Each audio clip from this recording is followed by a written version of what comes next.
द्वारका नगरी में एक वृद्ध भक्तिन रहती थी। वो भगवान श्री कृष्ण की इतनी बड़ी भक्त थी कि हर पल बस उनका नाम जपती रहती थी। उसका घर बहुत छोटा था, धन संपत्ति कुछ भी नहीं थी, लेकिन हृदय में अपार प्रेम भरा था। एक दिन खबर फैली कि स्वयं श्री कृष्ण अपने भक्तों से मिलने नगर में आने वाले हैं। ये सुनते ही भक्तिन खुशी से झूम उठी।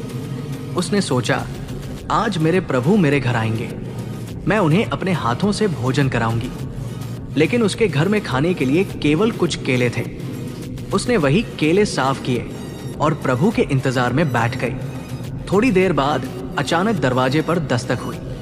भक्तिन ने दरवाजा खोला तो सामने स्वयं श्री कृष्ण मुस्कुराते हुए खड़े थे। भक्तिन की आंखों से आंसू बहने लगे। वो इतनी भाव विभोर हो गई कि उसे कुछ समझ ही नहीं आया।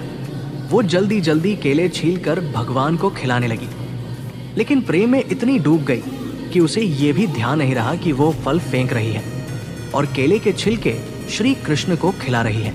भगवान कृष्ण भी प्रेम में इतने मग्न थे कि बड़े आनंद से वे छिलके खाते जा रहे थे। तभी वहां रुक्मिणी पहुंची।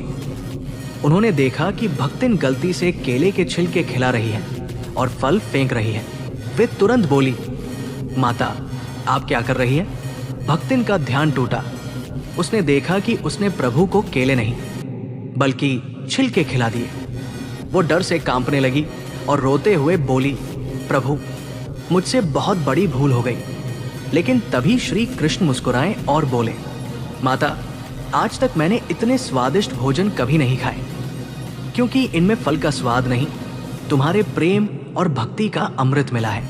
ये सुनकर सभी की आंखें नम हो गई। उस दिन भगवान कृष्ण ने संसार को सिखाया कि उन्हें धन, मिठाई या बड़े भोग नहीं चाहिए। उन्हें चाहिए केवल सच्चा प्रेम और निष्कपट भक्ति।